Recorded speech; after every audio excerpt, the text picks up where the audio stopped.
Just say, hey, you're listening to Cult of Reason. Just say something like that. I can't do it right now. I believe virtually everything I read, and I think that is what makes me more of a selective human than someone who doesn't believe anything. Cult of Reason. We're all monkeys. Apes don't read philosophy. Yes, they do, Otto. They just don't understand it. Cult of Reason. The only true wisdom consists in knowing that you know nothing. That's us, dude. I anticipate a deeply religious experience. Interesting way to open up a conversation. Hey, y'all. Welcome to Cult of Reason. This is another personal book club episode about a very interesting and thought-provoking book I read called Denial of Death by Ernest Becker, which he won a Pulitzer Prize for back in 1973. It's a very difficult book to adequately summarize on this awkward podcast intro. I did try, but it came across as rambling, boring, and very pretentious sounding for like 10 minutes, so I just ended up ditching it. But the basic idea of the book is that much of human nature and behavior is a byproduct of humans' shared subconscious anxiety of death or mortality. And in the book, he makes a very coherent and persuasive argument that draws on wisdom from many different disciplines like existential philosophy, psychoanalysis, mythology, evolutionary biology, and art. So about halfway through the book, I started trying to figure out how I could do a podcast about it, and I stumbled across the Ernest Becker Foundation website, which was set up to promote his writing throughout the world. And on the handful of people on the advisory board on this foundation was somebody that lives pretty close to me in Mount Pleasant. So I decided to contact her, and I was surprised, as I always am, that she said yes and agreed to be on the podcast. Her name is Merlyn Mowrey, and she is a philosophy professor in the field of social ethics in the Department of Philosophy and Religion at Central Michigan University. Merlyn is super smart, a real deal intellectual and scholar, and definitely an expert on Ernest Becker, and I had a great time talking to her. The one thing I wish maybe could have been different was the setting where we did the conversation, which was her office, which was a tiny little room, very hot, and I felt a little bit more like a grad student at office hours, more than the kind of casual vibe that I would have preferred at a bar or something. But Merlyn was so generous, taking time out of her busy schedule to meet with me out of no personal gain to her whatsoever. And I think that's so cool of her. And I'm really grateful to her and all my guests that have agreed to meet up with me for this weird little hobby of mine. So for those of you that have read the book or are interested in learning more about Ernest Becker, I highly recommend checking out the Ernest Becker Foundation website, which is at ernestbecker.org. So here's my conversation with Dr. Merlyn Mowrey about the book Denial of Death and Other Writings by Ernest Becker.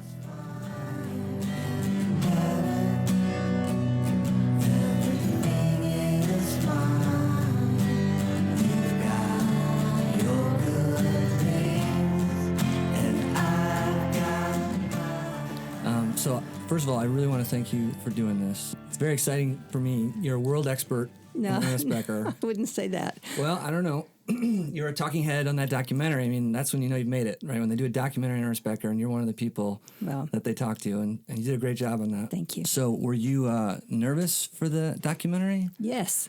Yes, I sure was. They did some weird camera angles with that thing, like supreme close-ups on a lot of... In fact, people have said my face looked distorted. It was in this office, and I sat here, and there was a larger table here, and they were sitting right there. It was hard to get further away from them. Oh, I see. And they liked the background of what was then on my wall. So they didn't want to do it over there, but it was weird. Yeah, I bet. But really, it's very cool that you agreed to do this because it was, I'm sure, a very random email to get from me out of the blue. Well, I was intrigued by your interest, and actually a few years ago, another physician who is in Michigan contacted me, and we met and talked. And the person who began this, Neil LG, began this as a retirement project after he retired as an endocrinologist. Oh, okay.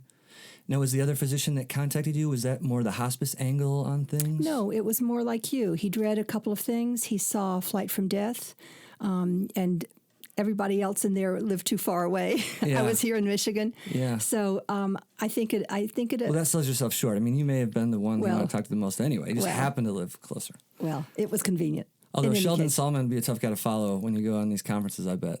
That guy's a pretty crazy character, a dynamic speaker. He is. And it's not put on. That is how he is. But you can tell. He's such an attentive listener, and he is one of these generous souls. I mean, it's not like he's a whirling dervish or the on button goes. He does that when he speaks, but he doesn't do that in person. He's a very personable, interactive guy. Cool. Does the whole Ernest Becker crowd, do you guys hang out a lot? I mean, how often are there conferences where you guys get together? We used to once or twice a year, and we do get together for larger projects. Some of us worked this past winter. We met in Chicago and then stayed in touch. We had an all-day session there, working on a website doing critical analysis of political messaging from a Becker point of view. Okay. And I think it was a great idea. I think we got started a little too late because we didn't have enough time to get the publicity out there, to have people sending in materials and or even to get a staff that started putting together a collection of articles that would be good to analyze. Yeah, it seems to be very timely right now with the political stuff going on. We can get into that maybe in a little bit. But I was a little surprised that Becker hasn't gained any more wide acceptance. You know, ever since I read the book, kind of been asking people, so have you heard of Ernest Becker? Have you heard of this book? And surprisingly, you know, it was mentioned in Annie Hall back in the 70s. It had its heyday of kind of in the pop culture world. But it's still kind of underneath the mainstream, you know. What do you think the reason for that is? Do you think it makes people uncomfortable to talk about this stuff? I think that is an obviously a good comment to make because it is a hard message to take. But I think another thing is going on. I think back in the 70s, there were a group of people. I think it seems to me they were a lot of them at Chicago who were looking at this material and doing a lot with it.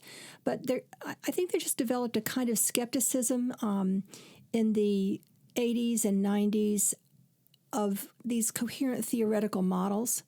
And the idea that, you know, trying to talk about human nature and human behavior and issues of, you know, looking at the societal level and the community level, the historical level at these huge trends, I think it's people became skeptical of even the neat-fitting, logically coherent theories that that it was being driven by the logic, and they just were skeptical that you could really capture human nature and human behavior, motives, things like that in such theories, and all of them came into question. All kinds of philosophical systems that had that sort of developed overall goal of explaining these broad kinds of things. So some of it was that. And the other thing is, frankly, it's tough reading. And for the last two generations, our education has, the rigor's gone down and the great inflation has gone up. And I do use excerpts of this in many of my classes, but it's very tough going. And over the years, it's gotten harder. So some of it is just the accessibility of it. But I think among a lot of thinking people, they just became suspicious of grand designs, which is how they saw it. Well, I kind of share that skepticism in a way because it's a bit of almost an absurd goal to reduce all of human behavior down to one tenet or one anxiety, the avoidance of the anxiety of death.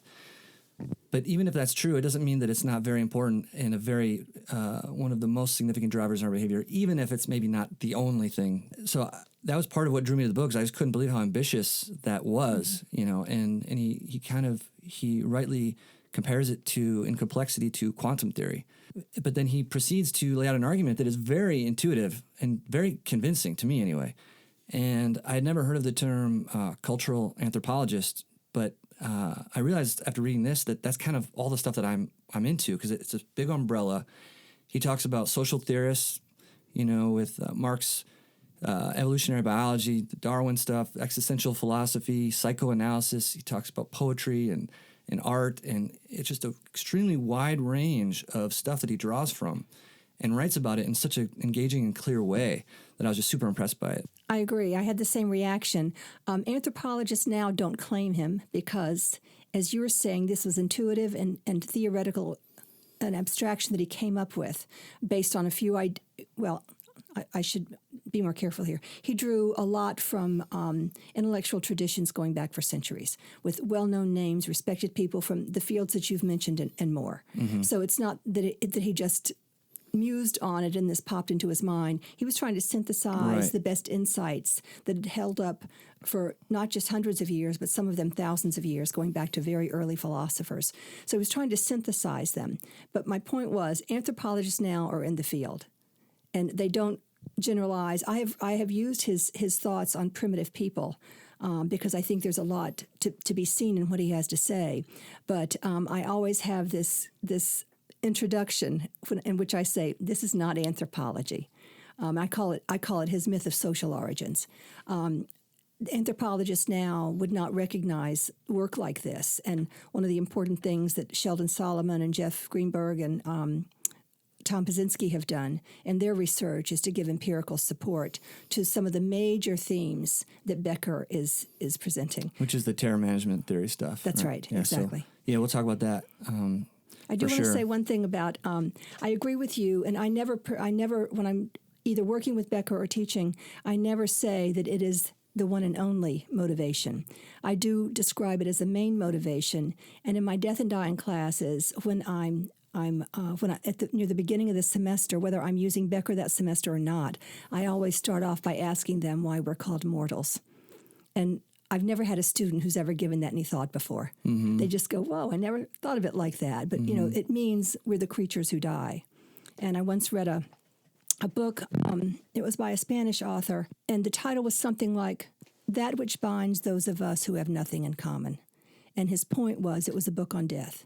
Mm-hmm. And there is nothing, he says, that binds us. Nothing else. That's right. So there are ways in which you could make a case for death being a singular experience out of all the other kinds of experiences that human beings have.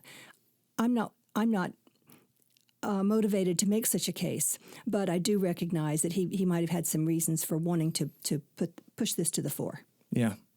And just because something is intuitive doesn't mean it's true, and I think, Carl Sagan said, extraordinary claims require extraordinary evidence, and this is quite an extraordinary claim, and it's just a very hard thing to generate evidence in support of. The terror management stuff starts to get at that a little bit, but it's fairly superficial. Yeah. I think it's narrow in terms of the range of claims that Becker makes, mm-hmm. but I find it pretty amazing. I do too. Yeah. I do too. I think that they've done pretty persuasive work with what they've done. Me too. So maybe take me back to when you first read Becker and how you kind of went down that path. I was assigned a chapter, I think it was from The Structure of Evil, and we used it in some kind of a seminar. And I think my work with Becker since then has had an even bigger impact because it's hard for me to remember exactly what I did with that. Were you a grad student? Were you already a professor at that time? No, I was finishing my doctorate, and it was pretty late in my work. And it made enough of an impact on me that I began reading other things. And then I was teaching while I was finishing up my doctoral program, and I started teaching at LaSalle University in Philadelphia and getting ready also. I got a job here. I knew I'd be teaching a course on death and dying, and I went back to Becker. And also Robert J. Lifton is a really important person. I'll tell you more about him if you're interested now or later. Anyway, ever since then, I've been doing work with him on his materials, either in my teaching or in my own research. Okay.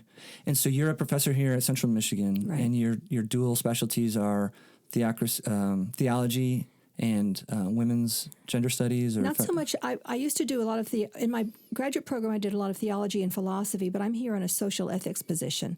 So I do, that means I mostly look at do things that you might call culture critique. The course is on racism and sexism. I'm doing a course on violence and religion, sort of big issues in a society that you look at from multiple dimensions, using multiple perspectives, religion being one of them. Okay. And so I still do some work in theology, but not as much as in this position. So you don't teach an Ernest Becker class per se, but you use his writings as part of how you teach whatever you're... Gotcha. And I did do one seminar on Becker many years ago. Okay.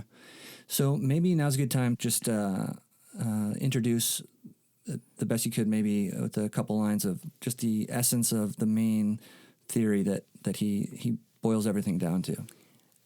I think that's quite a task because it is so complex, but I think the real core of it is back to what you said about the impact of death on human nature and human motives. And he always acknowledges, he borrows heavily from other people, including, I think, especially Otto Rank, for his notion that human beings are driven by two fears. One is fear of death and the other is fear of life. And together they put us in a kind of bind that he says is almost unmanageable. I mean, he stops short. He retains hope that we can manage it. But learning to manage it is very important because our fear of life means that we're overwhelmed by the hugeness of the world, of existence, of our opportunities. Human beings don't have instincts, and so we are wide open for so many possibilities. It's overwhelming. And we can't take that on in whole. In fact, he often uses metaphors like taking reality in small bites. Mm-hmm. I remember years ago living in Philadelphia, a comment Benjamin Harkavy made he was the ballet director for the Pennsylvania Ballet, and he was talking about choreography, and he talked about the chaos of limitless opportunities. Mm-hmm. And that's such a great phrase for what Becker is trying to say. So we fear life because, as an existentialist philosopher would say, it's up to us to create meaning, and that is an overwhelming thing. Not that we think of it in those terms, but we experience the fear. The fear of death is much more obvious, although not all the implications are. We are creatures who know we're alive. Other animals are alive also in a conscious way, but we used to say they're not self-conscious. I don't think we're so sure of that with certain animals anymore, but I'll maintain that distinction since he does. There's a huge burden that we carry with that consciousness, and that's the realization that even if we were to succeed with our fear of life and build a great deal of meaning and accomplish something of value and assure ourselves that our lives were worthwhile, all of it will come to an end. Mm-hmm. And we have each of those two fears affect us in different ways, but they come together. And our fear of life, on the one hand, we want all of it as much as possible, and we try to do that through the pursuit of heroism, his term, not a superhero kind of a character, but a desire to achieve something of impact, that is noteworthy, that is acknowledged by others, to achieve something of such value that it gives us the opportunity to look around at everyone else and see them as representing what human beings are like. But we're capable of accomplishing something that goes beyond that. And you can almost look at the language he uses, moving from human to superhuman, from the natural to the supernatural. And I think he uses overly emphatic language sometimes, but it does add a certain drama to his writing. Right, yeah. But it also, I think, can be distorting because sometimes he gives you the impression that the only way to feel like you're okay is to be king on the mountain. And as you know, since you were once 8 years old, king on the mountain has to get rid of everyone but himself, right? And I don't think the theory really leads there. But that's what we desire. We have that ambitious, he would say, narcissistic desire for that inflation, that inflated sense of ourselves, and we want it observed by others. Mm-hmm. I'm glad we've kept a little bit of humility because he says that triggers some guilt in us because we realize how excessive it is and how impossible it is. And that guilt can become very dangerous because with that guilt, we're trying to get some kind of forgiveness to wrongdoing, and one of our easiest things to do is to project that wrongdoing onto others and let them be the sacrifice. Yep, which leads to a whole lot of badness. Right. Yeah, what resonated with me was when you start with the premise that, okay, every living thing that's ever lived has a biological imperative to survive. That's the whole basis of natural selection. You need to survive in order to pass in your genes to the next generation. And it's always been that way, and that we share that in common with every living thing. And like you mentioned, maybe with dolphins or some of the other animals, maybe they were learning that elephants maybe has some self-conscious, but for the most part, we're the only ones we know of that have the ability to be creative, to have self-reflection, self-awareness, with our developed frontal lobes. And so for the first time, we're a living entity with the same biological imperative to not die at all costs, but with the knowledge that we are for sure going to die, and we don't know how, we don't know when. And that paradox seems like a very plausible way of generating a lot of anxiety. And then out of that, culture and everything we think of as life being a symbolic or an illusion, a necessary illusion, as a way to create meaning beyond just the creatureliness, he would call it, of us, like every other animal. We are bigger and better, and we need to feel like we have primary value in the universe. And so culture and personality and character and everything we have is this elaborate social illusion, which is culture, that gives us, or tries to give us, rules that we can get some meaning beyond the creature part. Right. He calls it character a vital lie. He calls illusions lies. And again, I think he's just trying to be inflammatory. He's trying to get our attention. Mm-hmm. He doesn't mean lie in a moral way. He means a lie. I think illusion's the better word, but not delusion. Yeah. And he says at one point, at what level of illusion do you live is kind of a way of thinking about your life. And, a lot of thought-provoking stuff. And he talks about, how some people, the cultural automatic person who goes through life with very little introspection and kind of plugs into the socially dictated rules of behavior, and they may actually have less anxiety at the end of the day because they don't have a lot of the neuroticism that comes with kind of actually realizing the true reality of your situation. So it's always a balance of what level of illusion do you want to live in? Do you want to kind of know the truth and use that as a way of as growing and being a more developed person? Or do you want to take the other route and just not think about that stuff and be tranquilized by triviality, I think he also says at one point. Especially since we have our primary mode of heroism has become money and development of our individuality. I think to go back to your point about those two options, I think they're both problematic. I mean, the person who lives that lacking in self-reflection is also so easily captured and carried along by the myths of culture, by the cultural lies. And every culture is a hero system. And when you're trying to make sense of the damages that we do in our heroics, what we need to look at is how is that hero system constructed? How is it developed in the society? And there are ways of looking at a culture that he recommends in terms of the damages of its hero system. But first you've got to recognize that when we're being socialized, we're being given a hero system, which is the terms by which that culture will approve of, validate, reward you and your achievements. And to go through that with no thought, I'm kind of skeptical that anybody, and I'm just cutting off the extremes here, I'm kind of skeptical that anybody can not look at those things. I mean, at some point, the kinds of things we ask of people are and the kinds of things that we fetishize and romanticize and capitalize are so, can be so extreme that it makes you pause. And you can certainly see that as culture changes more quickly with the older generation, the ways in which it disapproves of the younger generation. Well, you could look at that from that point of view. So I think there's enough friction that it would be impossible to simply go along with not noticing at all. Yeah. But we're equally dangerous in both situations. I agree. So if you start with the premise of culture is a social prescription of acceptable behavior and a model to get heroism or to achieve heroism and higher meaning, if that, whatever that belief system is or set of rules is limiting the amount of people that can achieve that heroism That's right. or getting that self-esteem, then that's a fundamental flaw with the culture.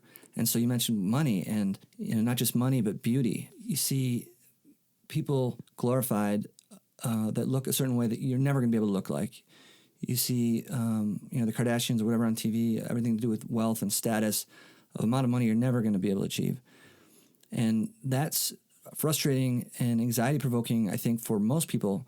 And then if you take some of the more struggling parts of the country, like Appalachia, that are really struggling, and the avenues they have for heroism in today's, traditionally, whatever today's culture define them as, are so limited that you can understand how that would cause a huge backlash and an enormous amount of anxiety.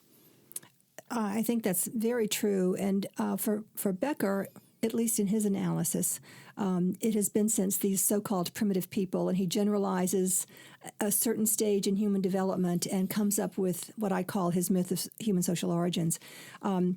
He envisions something, and this is mythic. I think a myth is not necessarily a falsehood, but it's a story that isn't necessarily true, but you believe it reveals something true. And that's a good definition for his what he's saying about primitive people. He imagines a kind of society in which people are much more, it's a smaller group of people. They're interdependent in the kind of way that they cannot deny the way we do. Part of our individualism is we all think we're independent, and if we're not, we're striving to be. And this turns out to be, it's almost like one of the fatal flaws. I mean, it's such a distortion of reality that permits so many of our more extreme modes of heroism to flourish. Can you give me a specific example of that? Because I think I know what you mean, and it's almost paradoxically with social media, on a superficial level, we're more connected, but in essence, we're really not. Well, by the interdependence, what he's looking at, and this is in Escape from Evil, and there are a couple of chapters on primitive societies. He's imagining them. Let me give you the example of the way he talks about ritual. He describes ritual in a really interesting way. He says that human beings at that stage of development saw the power coming from the world of nature on which they were dependent for their survival, and sometimes it worked your way and sometimes it didn't. And that is a psychic state of tremendous anxiety. And to alleviate that, they began observing nature as closely as possible and trying to figure out what happens that makes events occur. And they would then dramatize their version of those kinds of events, and they would practice that ritual over and over until it finally rained or the sun came out.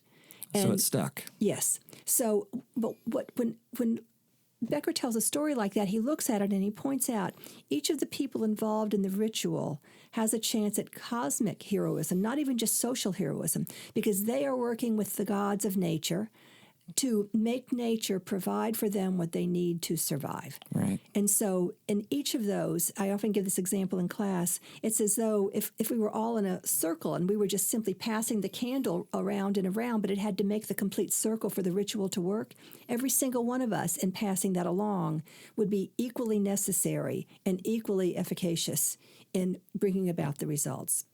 So the idea, there are other more practical reasons why I think he built this on, that people would realize it, and that is when you're living at the subsistence level, every single thing every person can provide is necessary for your survival. Some type of value. Yes, yeah. And you all realize whatever it is that you do, you share, and others share what they are skilled at.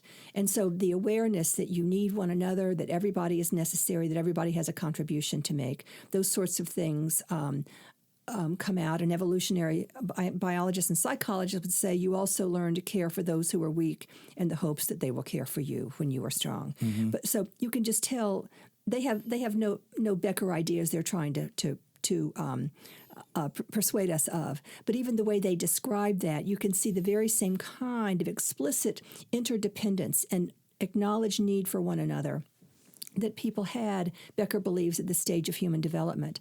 So in that regard, their daily lives and their survival were not just individual successes. They were successes of the individual, the society, and the cosmos working together.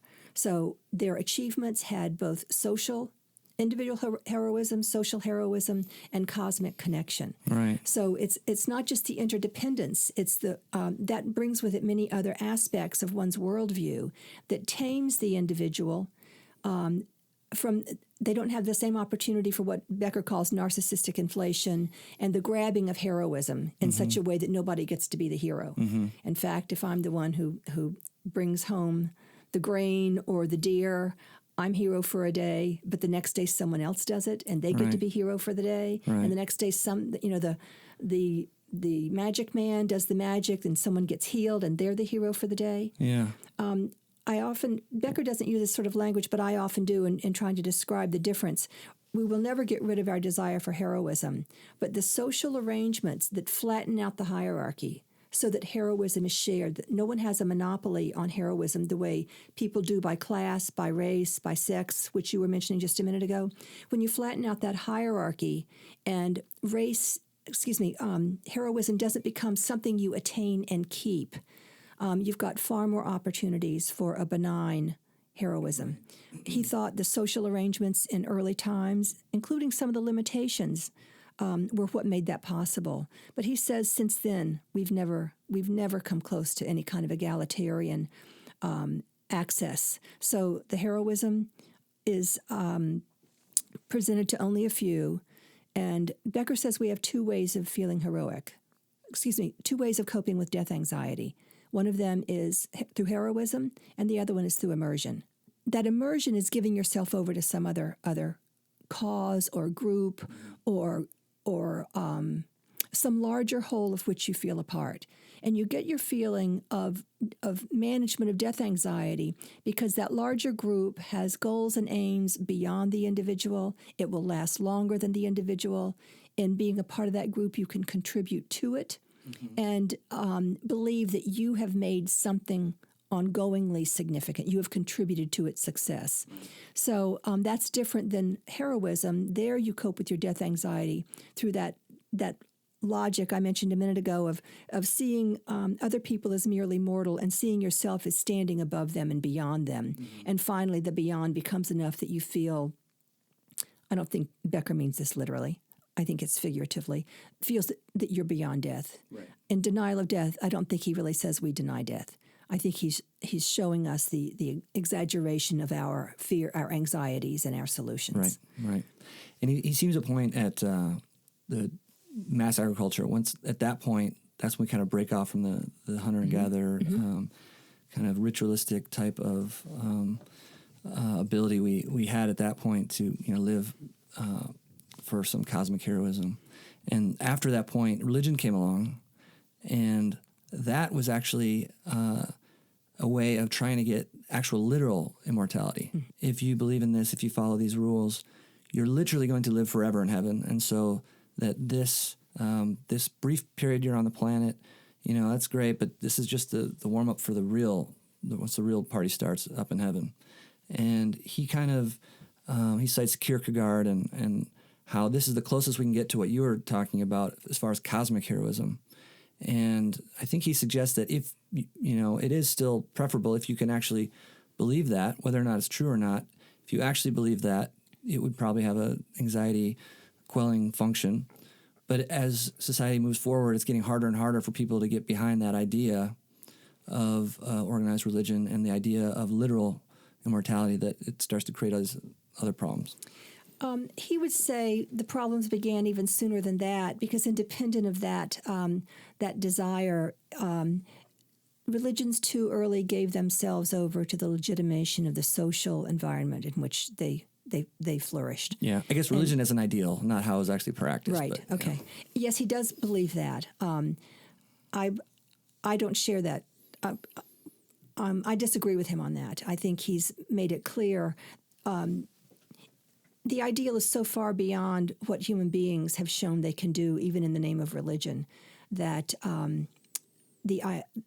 to say that in the ideal it could work doesn't make it very useful to us. I think the most useful thing we can do is to be more self-aware of what our illusions are, what our social illusions are, our hero systems are, be more critical of them, and as he says, measure the costs in terms of scapegoating and victimization.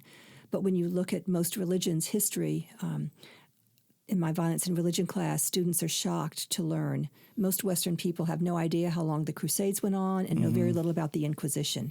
And you're taking up major components of the life of Christianity when you look at that historical span, and the torture and the cannibalism and the kinds of things that were justified.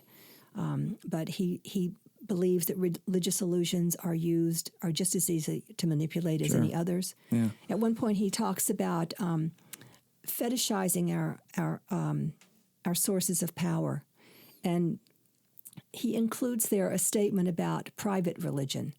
And as I read that, I wonder, most religions in that regard have gotten fetishized. They don't represent cosmic powers, cosmic goods, cosmic goals anymore. And from Becker's point of view, and if once they give up that, the whole point, the reason he thinks religions are the institution most likely to provide us with better illusions, that part I agree with. It's because what they do is carry us beyond our culture, beyond ourselves, beyond our culture, beyond our hero system. And they're supposed to tie us to cosmic goals, which are supposed to include not just us or people like us or our society. Right. And I don't know. I don't know if I wouldn't say it's religion's failure. It's human failure. We don't have the capacity for that. But it makes when he talks about fetishizing our sources of power, and when you listen to the way people use religion to other or demonize other people or other groups or other political, policies or candidates, that would be his very definition of fetishizing religion, which is no longer cosmic. Yeah. And that was one of the many things I learned from reading this book is, the word fetish. I just always assumed that was some sexual perversion type thing, but it's the association of something that is hard to define, like anxiety with a material object or some type of object that you can focus on, you can control that object. Right. But fetishizing also has a couple of characteristics about it that make it a fetish. And that is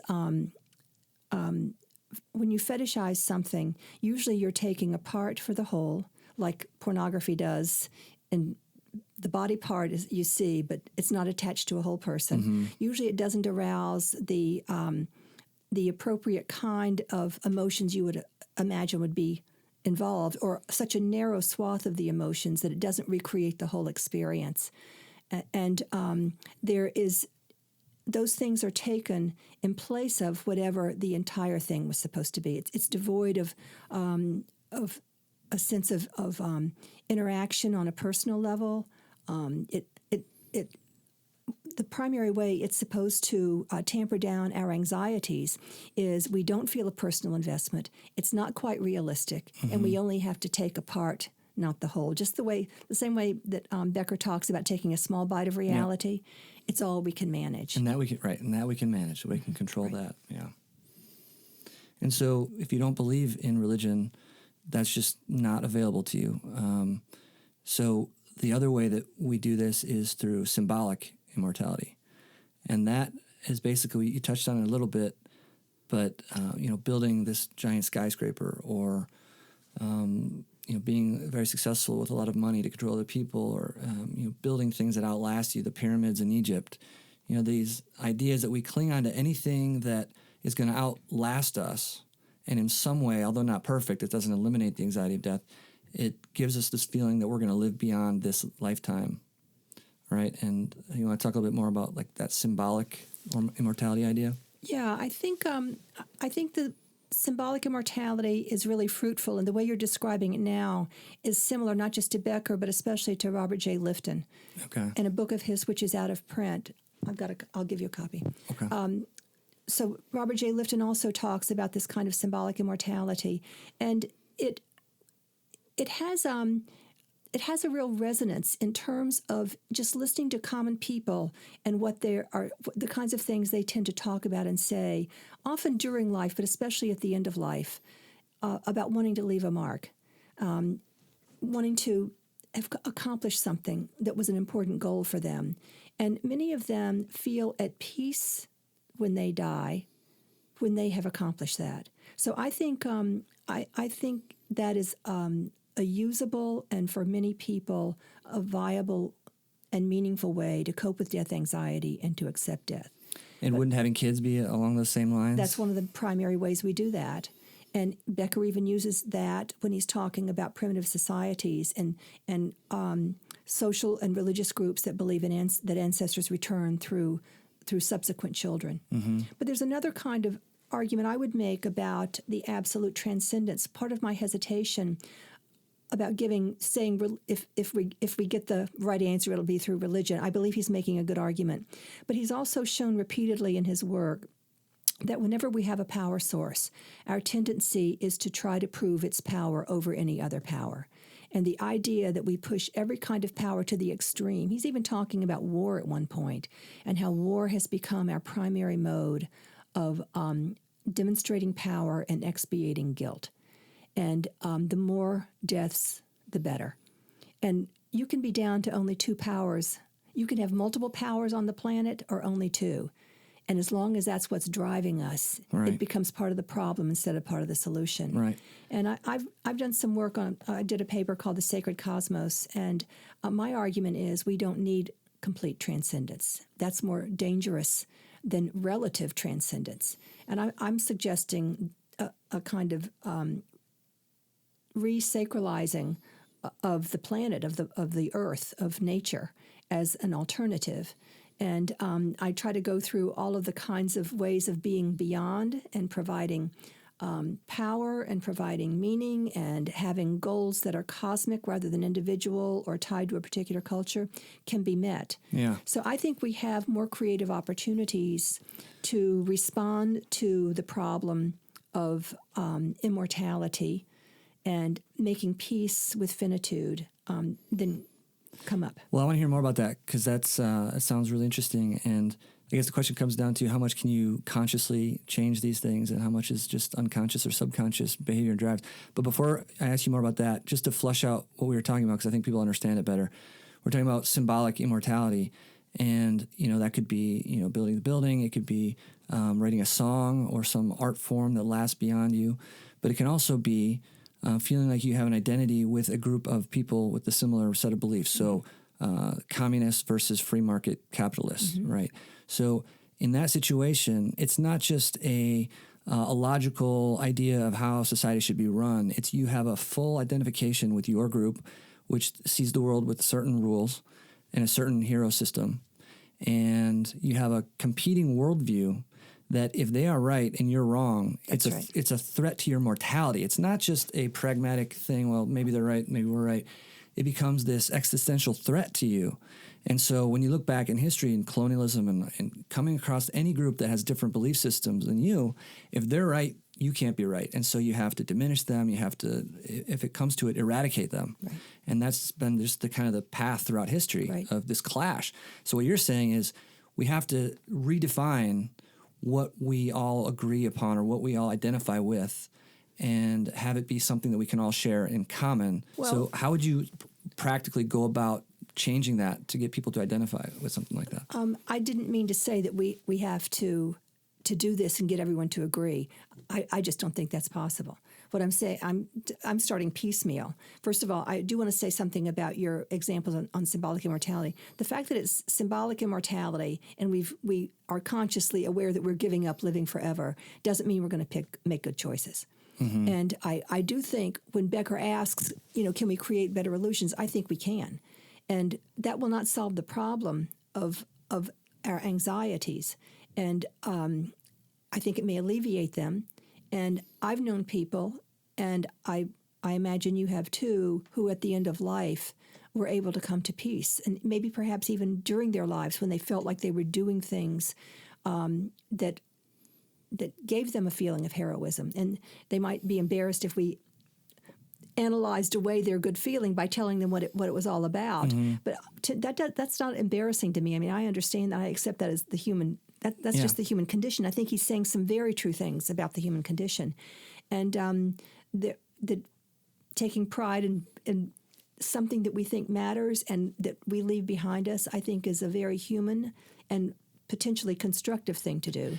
And to add support to that theory is if you look at the opposite. So if you take somebody whose self-identity is wrapped up in something very specific and say wealth, and you have a stock market crash, and you go from there was a French guy back in the last crash, whenever that was, 2008.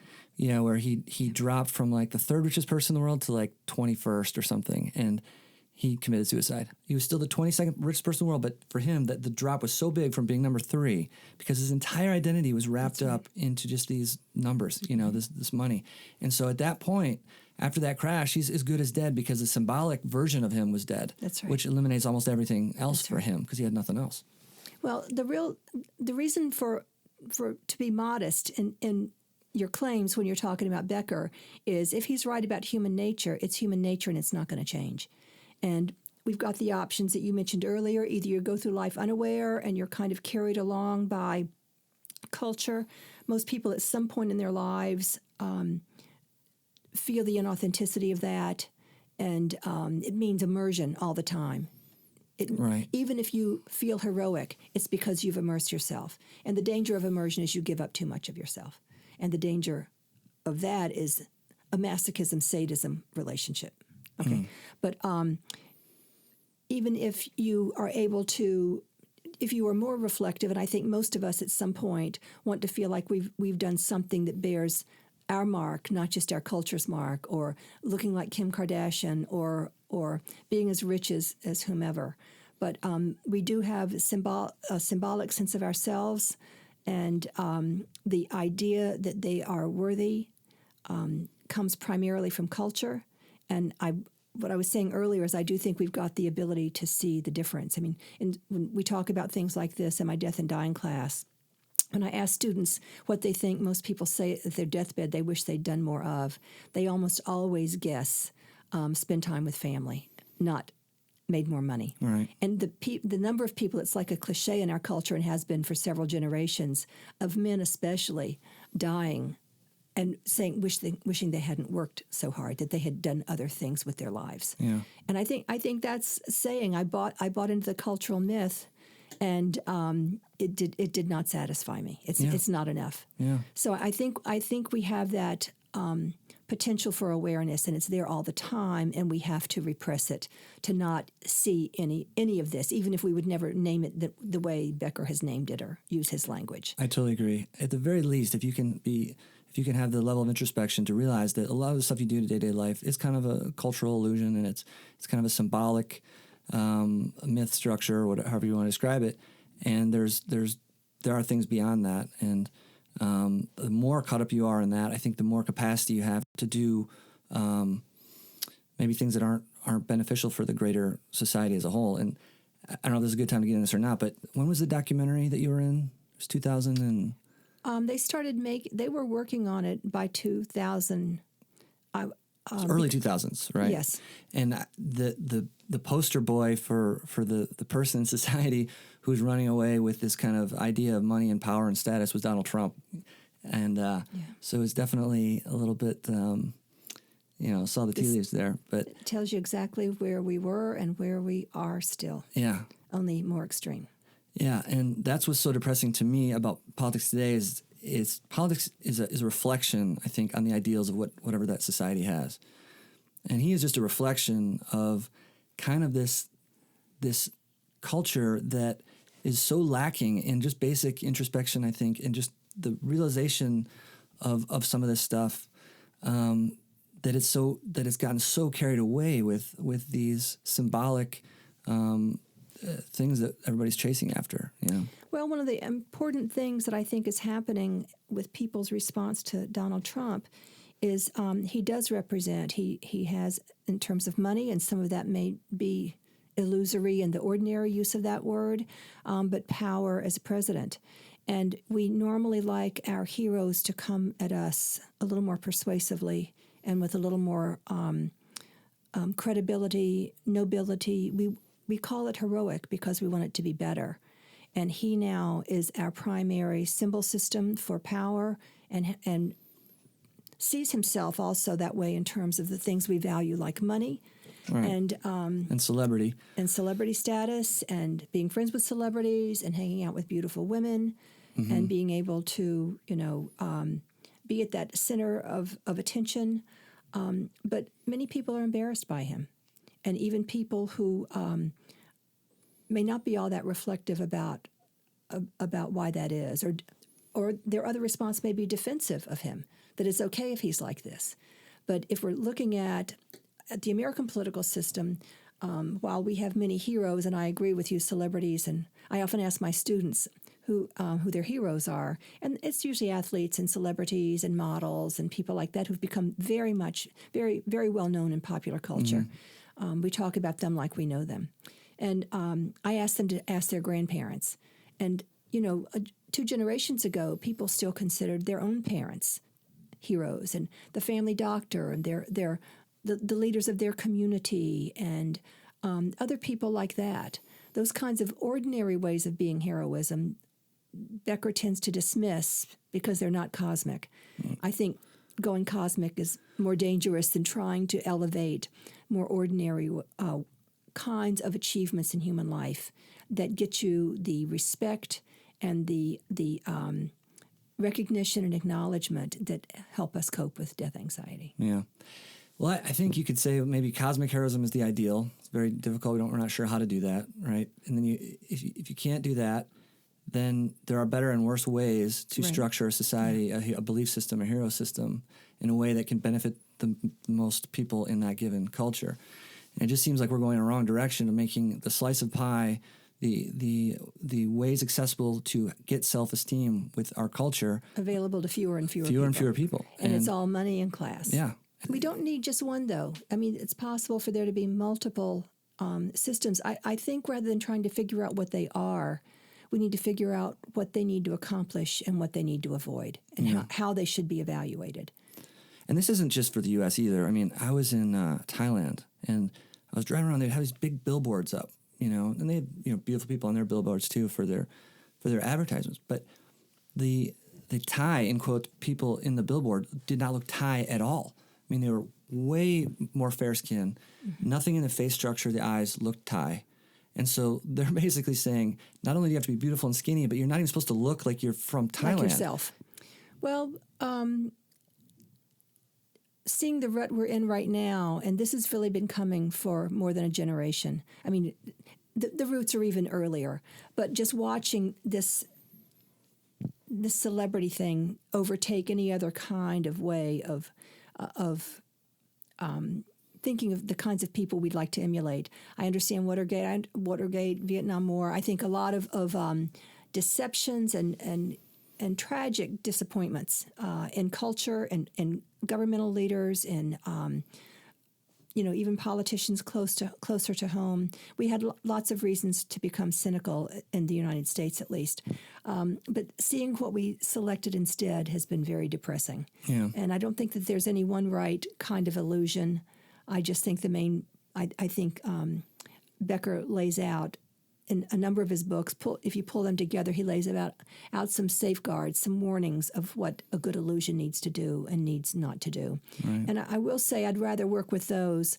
I'm skeptical of our most extreme kinds of cosmic heroism and cosmic systems for some of the reasons you said before, that wherever that power goes, if our goal is to be the most powerful, we can never stop proving our power against competitors, and then expiating our guilt through violence. Right. So I think we need to give up the only solution as being absolute transcendence, absolute to reach that to tie ourselves to that most extreme cosmic level. Yeah. If you looked at it in a different way, from just a practical standpoint of how you could diminish global conflict, and if you do assume that this is a true driver of conflict, of competing belief systems that threaten the symbolic idea of mortality for these different groups, then is it kind of an argument that for globalization and that, gathering up larger and larger people in bigger and bigger groups with a similar identity and belief systems is maybe that the only way that we're going to, avoid World War III and continuous conflicts across the globe? Not that would be an easy thing to do either, but I can't. I have no idea.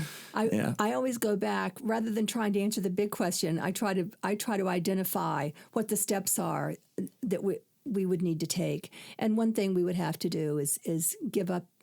And this is hard to do. Brain research tells us why.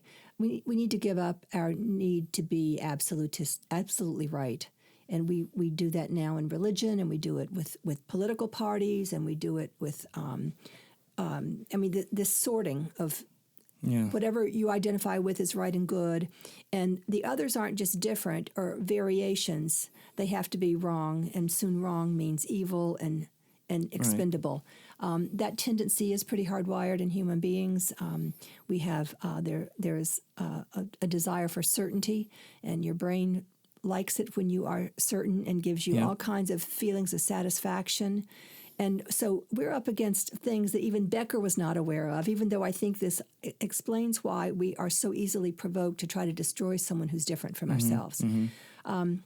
We're up against very difficult, natural, inevitable, unchangeable things.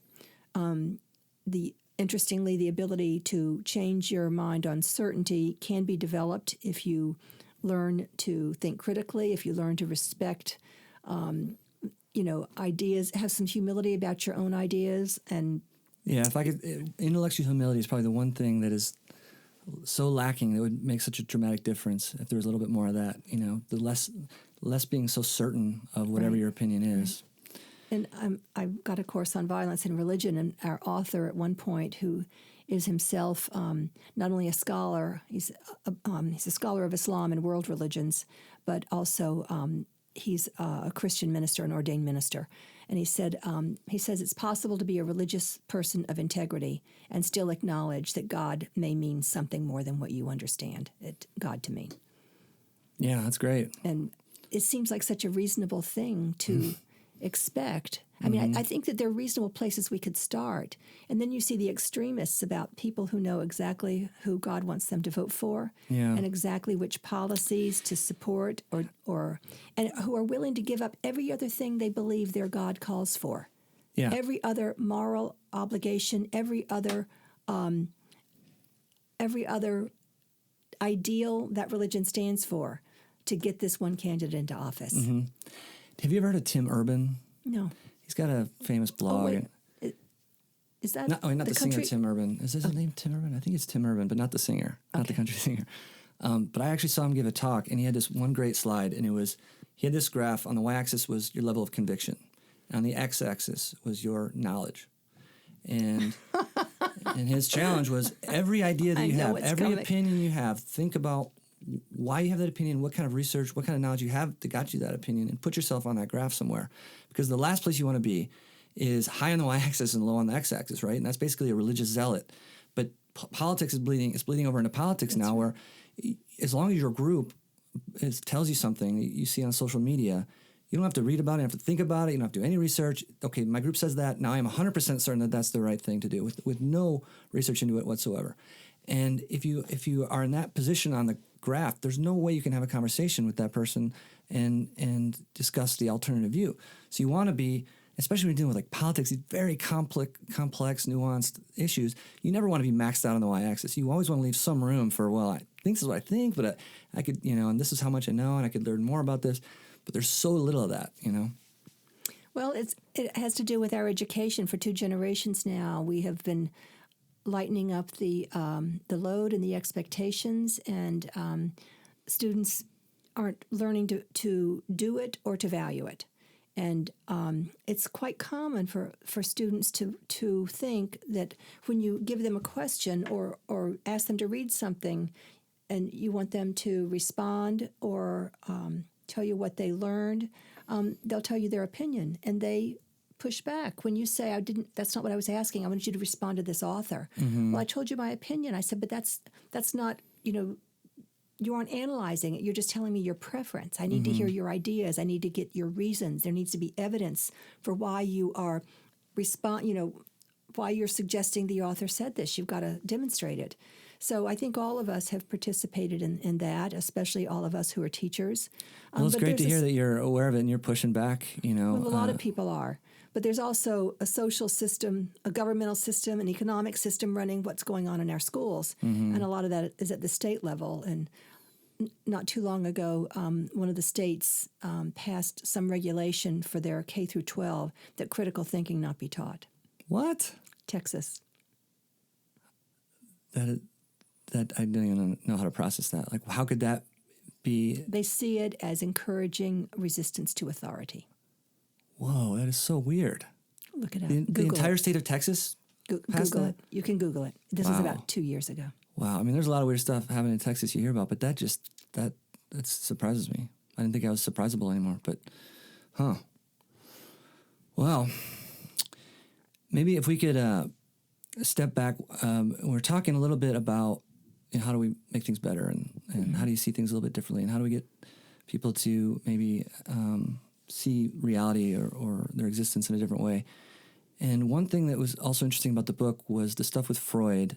And I had learned about Freud in high school and Maslow. I think those were the two psychologists.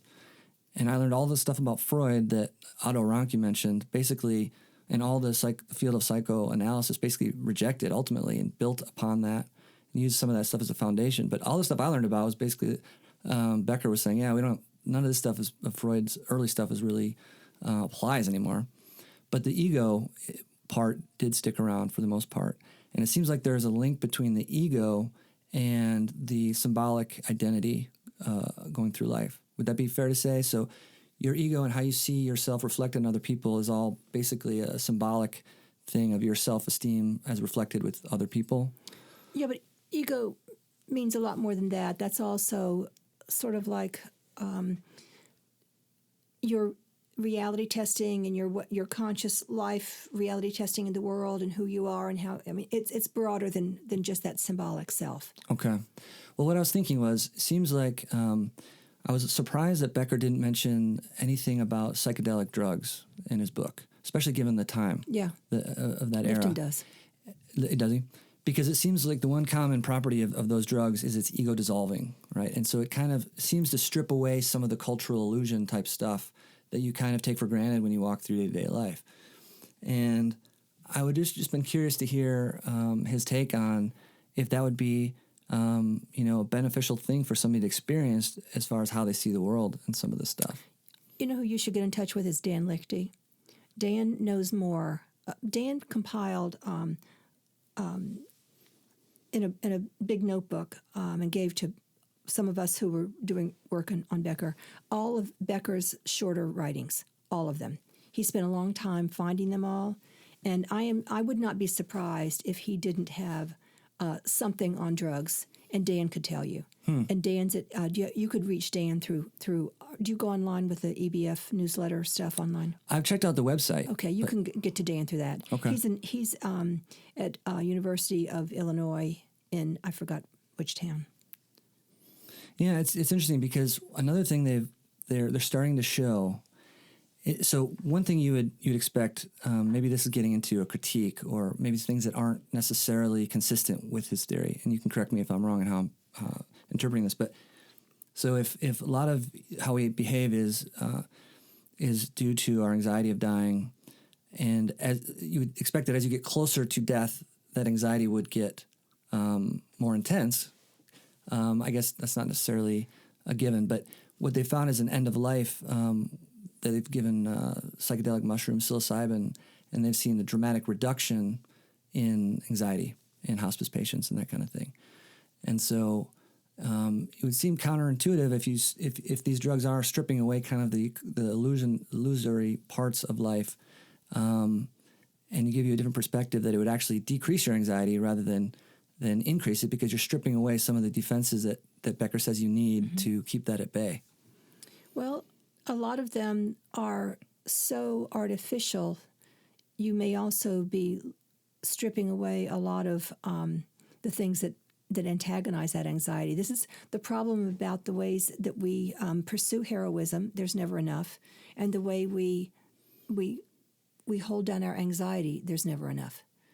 I mean, this is why I'm so suspicious of absolute transcendence and cosmic religions, as Becker conceives of them. So I also think there's so many other things going on that are not at play in this conversation. I use a book by a hospice psychologist that tells stories of patients that she's worked with. And what's interesting is, for a lot of them, there are other patterns by which their sense of acceptance of death and a certain peace comes to them. A lot of them in this story, this book, and this is not fiction, I'm sure the patients have been disguised, and some of them may be composites, but these are real stories. And I always remind my students, there are lots of deaths that didn't make it into this book for a reason. Her point is to say what kind of good deaths there can be and her understanding of what has happened. And in all of them, there is a certain kind of time of honestly assessing yourself in life and accepting the good and the bad, but also finding something in your relationships or your life projects that you believe you've brought to fruition, and having there are lots of components: having support from people you care about, having your pain under control. But we have read of other times and places. Have you read Atul Gawande's Being Mortal? Yeah. Well, that the first chapter came out in the New Yorker several years ago, and I've been using it in my death and dying classes for a while. And he reminds us of the ars moriendi, the kind of art of dying that cultures used to have. People used to ritualize death in ways that we do not at all. We repress death so much we can't even get near it. We can't talk about it. We don't see it. We have permission not to visit sick people in the hospital. We have permission not to go to. Hallmark will take care of the funeral. The florist will take care of the burial. I mean, it's, But there are ways that people who have had to deal with death have developed a sense of connectedness to the people who are dying and seeing their own fate in those people. And Tom Lynch, do you know who Tom Lynch is? His book, The Undertaking, was the inspiration for 6 Feet Under. Okay. He's an undertaker and also a poet and author in Milford, Michigan, and I've had him here many times. His book is wonderful. I will write it down for you. You'll love it. But he's talking about what happens when death becomes artificial, when we no longer see it as natural. And he talks about how we used to, 2 or 3 generations, 4 generations would live together in a single home. The family took care of sick people. They took care of new babies. They took care of dying people. They prepared the body for funerals. They went with whoever had the truck to the graveyard, and their neighbors helped them bury the dead. Lynch says, he says, when we got rid of death, we lost the skills that helped us take care of the dying, and we lost the community that helped us do it. And I just think we so underestimate some of the more ordinary ways that we can live in touch with reality that give us not only the pain of the thing that we fear the most, but give us the practice with people who are helping us of doing it over and over and realizing that those same people will take care of me when I'm like this. I think we're losing many, many very things that used to be ordinary in coping with the disappointments and the losses of life. That makes a lot of sense. I've always thought of that in that, it makes dying getting older as a personal experience because we're not that familiar with it. But I never thought of it from the angle of we just don't know how to deal with our loved ones, with them dying in a way that's comforting and making that process as easy as possible. So, yeah, I'm a big proponent of hospice, and I think it's way underutilized, and I think there's a lot of people in that realm that are doing some good stuff with education on this kind of thing. But we have a long way to go. We do. Have you ever had a car accident or a near-death experience or anything like that? I haven't.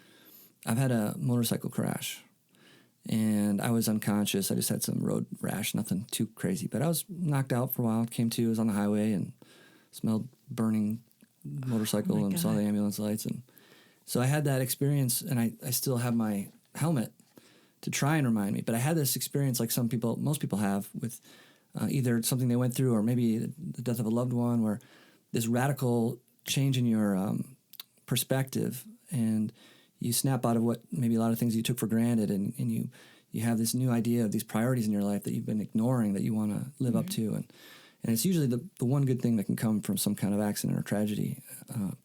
But it fades, and it's so hard to hold on to that feeling. I walked around for a few days with that kind of mentality. And so I have that element to try and remind myself to get back there as much as I can, but it's never quite the same. And I wonder, I don't know if you do any meditation or mindfulness, if there's ways of kind of meditating to kind of get in touch with that feeling and that perspective, and trying to be at that place as much as you can in life. I think it's a really healthy place to go through life, I agree with you. I can't answer about meditation because I'm no expert on that. I know a little about it, but not enough to say. But I agree with that. And part of what I think is so smart about what Tom Lynch is saying is when people have to live with the real facts of human life, they find ways to cope. They figure out things to do. They know some things work better than other things. And it may take a while in coming. But sometimes I feel like we are frozen in such a distorted way of being in the world that, and as Becker says, whatever we've learned, that's our system, and all the others are suspect and threatening. And at the minimum, they're not trustworthy. We don't think they can work because ours does. But I think we've just lost so much, and it just seems to me that through education and through reading and through movies, there's so many artistic ways. I mean, the power of art is that we identify with, we enter the story or the piece of art or the music. I mean, we enter it, and it, for a while, has power to give us a way of seeing the world different from the way that we do. We do have opportunities, creative opportunities, to take on other worldviews. And I wish more people read good, serious fiction to make sense of people who live, who are Muslim or who are Jewish, or men make sense of women. And I mean, the idea that we're different kinds of creatures, I mean, that really shows you what our anxiety is like when it's that extreme. Women are from Mars and men are from whichever. Well, you've been so generous with your time. Maybe we can just talk quickly about terror management theory, and then I'll let you go. Okay. Talking a little bit about, maybe some of the reasons it didn't really catch on is because it's a grand philosophical thought experiment. You mean Becker? Becker in general, okay, Becker's in the theory. book. And, it's not necessarily a thing you could test empirically very well, but at some point these guys came along. I don't know all their names. I just know Sheldon Solomon because I read his book. But they came along and they came up with terror management theory. Terror management theory as a field is basically all based on Becker's work, right? And it's basically trying to empirically test the role of death anxiety has in the decisions that we make in our behavior. And so they took a group of college, it's always college kids that do this. Well, the first one was, I think the very first one was in Arizona where Jeff is and teaches with the prostitutes. Right. Okay. Yeah. See, I came into this, they've been doing this since the 80s, and I didn't meet them until I first was invited to Becker. Dan Lichty, through a friend of mine, heard about a paper I had done on Becker and contacted me. Oh, really? Okay. And I went out and gave a paper, and then I just got involved with, at that point, I'd written 2 papers on Becker, and I just started doing work on that. So I didn't know them when they were first doing this. But they tell a funny story. Do you have In the Wake of 9/11? No. After 9/11, the American Psychological Association contacted these guys and told them that if they would get together a book introducing TMT and responding to 9/11, he would have it published within the year. So Sheldon got off, he's at Skidmore. Sheldon got a leave, and he took the lead and cranked it out. They cranked it out, and it is very good. It's In the Wake of 9/11. That's my only copy, or I'd lend it to you. But there's a very good overview and intro in there. And since it's not my field, I don't mind telling you what I think about what they've found and why I think it's important. But I think I'm not the one to tell you how this developed and, Right, the history of it or anything. Yeah, so I'm guessing the Wake of 9/11 gets into the pedestal that George Bush got put on. His approval ratings were in the 30s or something, and then 9/11 happens, and now that we have an external threat, Yes. then we can, the natural urge to coalesce around your leader, and now all of a sudden he's got 85% popularity, and now we have a group outside of us that we can all gather around and share that set of beliefs. They even had an article for the second election. They had an article in the Chronicle of Higher Education that I used in my class that semester. I think it was around September or early October before the elections in November. And Bush's numbers were in the tanks. And in the tank. And they said, based on our research, since it's fear that makes us want a strong leader, if right now he's polling very poorly, and I think that we can expect that within the next 2 or 3 weeks we will go up on. There'll be warnings of an attack. So they predicted it before his approval rating went up. Yeah. Yeah. And you can track that down if you just Google their names. Yeah. I had a copy. I that was all marked up, and I lent it to someone and never got it back. This one's brand new, so I can't find anything quickly. I can find things quickly once I've marked them up. Oh yeah. But you can look it over. But Cool. you can also order one. I'll definitely look into that. I'm going to write down all the books you mentioned before I leave. Well, there are 2 things I'll give you that I've got that are handouts. Okay. So basically, they have an interesting experimental, paradigm where they get 2 groups of people, and they remind half of the group of their own mortality. So they have them read something or see some grisly footage of something, and then they have different tests of their behavior. And their theory is that if you remind somebody of your death, you're going to act out more aggressively in a negative way towards people you view as outside of your group, and you're going to cling more to people you see within your group, right? Is that basically... All but except act out aggressively. I only know of one experiment, but I haven't kept up with this in the last few years because we haven't been at the conferences together. The conference pattern changed. I only know of one experiment that looked at behavior. It was attitudes. It's not act out aggressively. Well, you mentioned the judge in the prostitution case. That is an example of what I'm calling more aggressive. So they gave higher penalties. But that's their judgment, not their behavior. Their judgment showed more suspicion or more negative response, interpretation of the same behavior. Jeff says this is the number one thing judges see most in Tucson. Right. Is prostitution, loitering for prostitution. And although, they had a certain average that they maintained for years. Right. And after this death salient group of judges, they quadrupled it or something. Penalty for the crime. Penalty for the crime. Right. And, I don't know how you can control for every other possibility. Yeah. It's really been the number of years, the number of researchers, the number of countries in which this research is going on. It's been replicated over and over, right? Yeah. Yeah. And I am persuaded there's something there. Me too, yeah. They did another one where, I guess more along the lines of aggressive behavior was, I saw one where adding hot sauce. Yeah. So that's the only one that I know that Jeff calls it, and Flight from Death, I think he says an attack. Right. Attack with hot sauce. Right, right. Yeah. And the coolest thing to me is when they do these subliminal messages. Yeah. That's just so far out to me. On the computer? Yeah. Because and they can't even see it. Yeah, because a lot of the stuff that Becker talks about too, it's not just how much do you consciously think about death. This is things very deep that you're not consciously aware of. And when they can flash death on the screen in 20 milliseconds where you can't consciously recall reading it or even register it, and that still gets processed by your subconscious and affects your decisions that you make. It's just so bizarre and amazing. Yeah. Well, the brain research now, we're learning so much about the way we make sense of things. It's less shocking to me just reading that because your brain does so many things that you're unaware of. Yeah. And I'm just trying to teach students to read better. And I've gotten to where I promise them if they'll follow these little steps I've got for them. One of them is they read without knowing what the subject is. Mm-hmm. And they don't even know why it matters. Yeah. And I persuade them using brain research that the more they practice doing it, the faster they'll be able to find it because your brain will recognize the pattern of what you are doing and it will go to it. Yeah. And I had a student once who could not find, you have no idea how basic we have to start if you want to do anything hard. Mm-hmm. But she could not, I gave her all these tricks, diagramming, all these tricks to find the paragraphs, and she would work at it every night for 2 weeks. And I'd never had anybody take that long to get the point of finding a subject.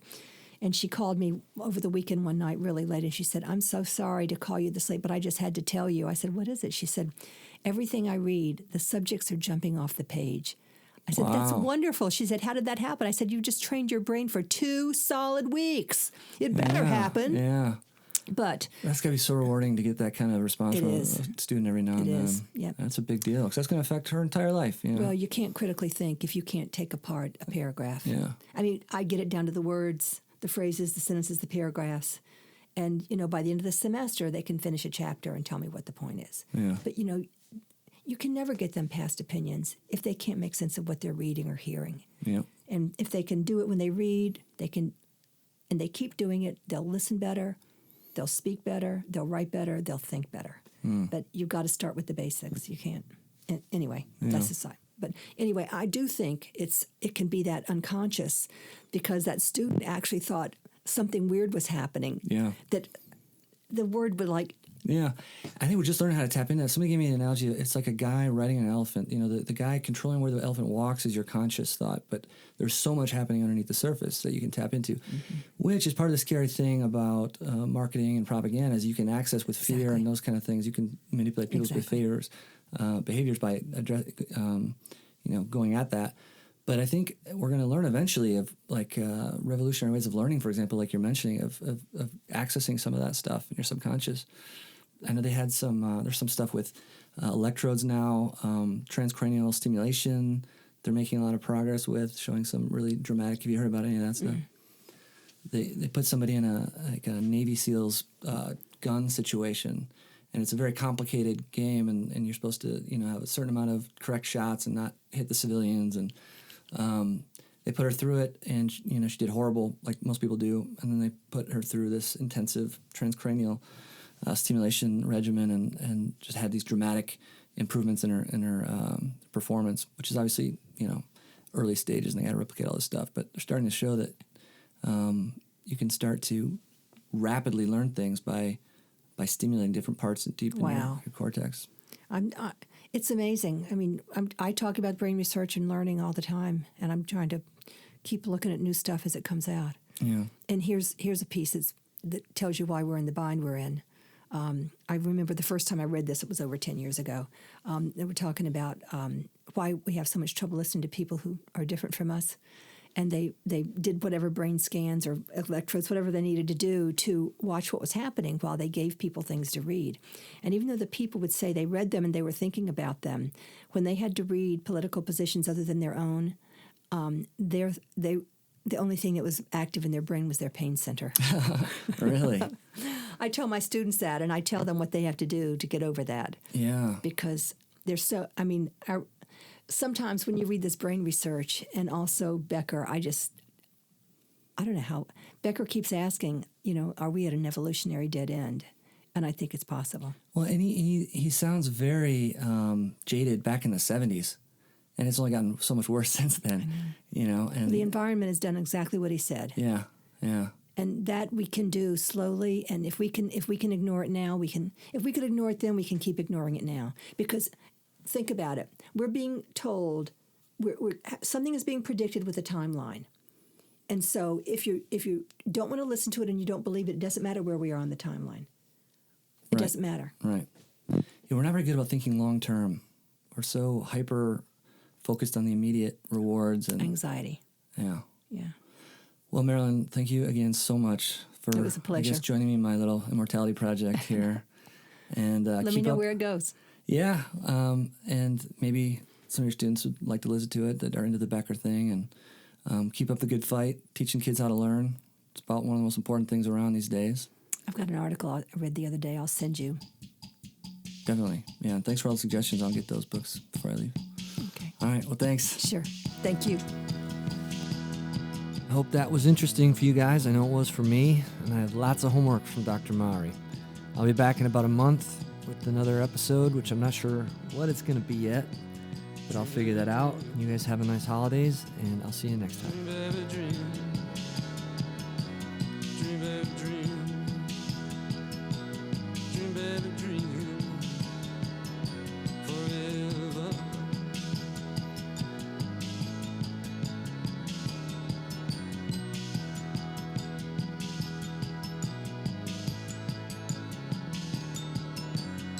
country's burning.